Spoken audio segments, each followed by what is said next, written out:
couple of months here, we'll be dealing with Concord House. That's the 157 side of 157 Village, just north of Shadow Creek. Obviously, you know, we'll give you a further briefing later in the closed session on the amortization issue. And then here, what? Bear Creek, which is on the east side of Kmart. Yes. Bear Creek, 605 Del Paso, we're going tomorrow to do the same thing I told you about at the Terrace and Mission Point. So there's several of these coming up. Bear Creek is like 400 units roughly. It's a lot. Yeah, and Mission Point is a lot. Concord House is about 300, I think. So there's a lot of units that they've got their place full, plus all the other stuff. So they're working hard and doing a good job out there. Mr. Ketchell's going to talk to us real briefly here about the Tarrant Appraisal Board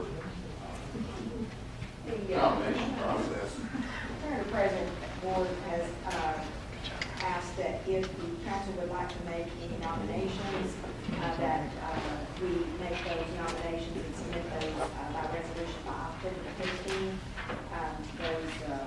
In the past, we have 22 votes out of 5,000 votes that are cast. And in the prior year, we have cast our votes for Mr. John Fagan. Prior to that, in a previous year, John Eubanks and John Clanton were on there, but those folks are no longer on the board. So this is our opportunity. We cannot make up to 5 nominations. You're not required to make any nominations. Once they receive all the nominations, those will be submitted back to you for consideration of how to cast your votes. And then we will take that action. And I believe the vote is that's by December the 31st. It looks like that they'll. You don't need a resolution yet. October 15th is for the nominees. So just want to make you aware that if you have anyone that you would like to nominate for the board of directors of the Tarrant Appraisal District, that we need to do a resolution on to get that submitted to them by that deadline. Is anybody apply for that so that we might know We just got this, and so we just wanted to pass this along. And we will be exploring through Jeff Law what their thoughts are. Sometimes we don't say much about it, but it's a relatively short window. So we will explore that and try to report back to you. If y'all would be thinking about if you want to nominate someone else, because that would need to be on the October the 8th. Is that the right meeting? October the 8th. Meeting to pass a resolution making the nomination, and then the votes will be cast prior to December 15th. Has John Dytloff been involved in this? Not on the board, but On the appraisal review board, yeah. This is, we got a lot of those. Right. And I don't think someone wanted to check with John, we could to see if he would like to be nominated. We've tried to cast our nominations and our votes through the years to someone from Northeast County. Recognized full well we had 22 votes out of 5,000, so we are a very, very small fish in that little city. But anything you'd like for us to do, we will certainly look towards that. And if that's going, just let us know. I think we'll be interested in Ashdown. He is, the last time I talked to you, talked about scaling down, so I would be surprised if he would be interested, but I certainly can ask him. And he's been given the opportunity to say no. I do have a list of the current board members. I'm not sure I can pronounce all the names, but if somebody could help me with that, somebody.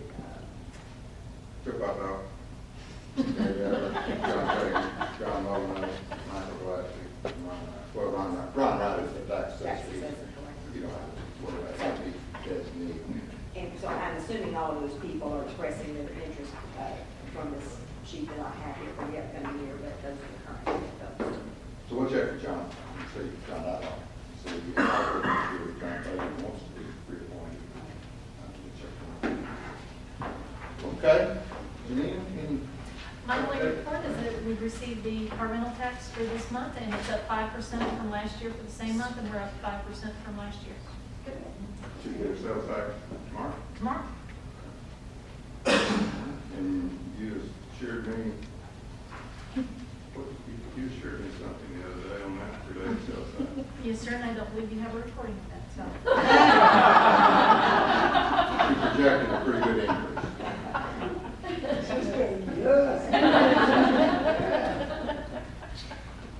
Let's see, I'm going to real quickly give you an update on water. Chris can give you that.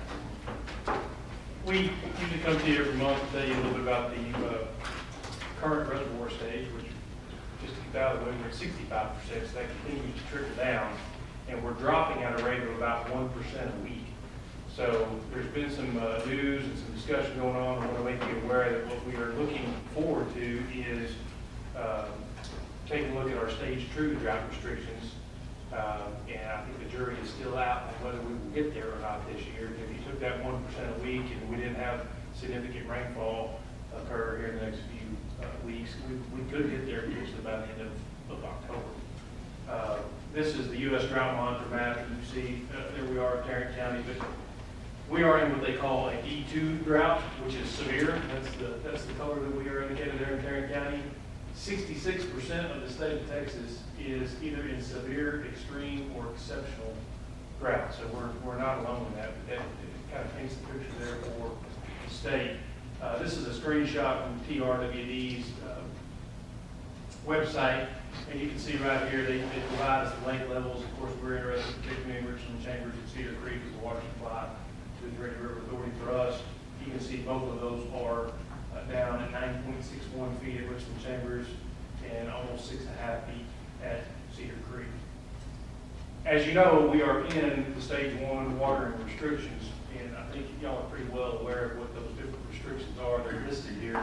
The big one there has been limiting landscape watering to sprinklers irrigation systems at each address to twice per week. To give you an idea of what stage 2 would look like, and that says stage 1, it's mislabeled. This should be stage 2 water warning. You continue all the actions that we're currently under in stage 1. We would limit landscape watering with sprinklers or irrigation systems at each service address to once a week. There are a couple other little things there. Restrict the operation of ornamental fountains or ponds that use potable water, except as where necessary to support aquatic life. So maybe an example of that might be in Wilshire Pond. There are the 2 aerifiers there. They're there for an aerification purpose, and obviously they are putting some water in there. You get some loss there, but they are recirculating the water in the pond, and they do provide an aerification purpose to that pond. Stage 1 versus stage 2, just looking forward to what the watering schedule would be if we got to that stage 2. Currently on Mondays, no watering is allowed. Tuesdays and Fridays are the non-residential sites.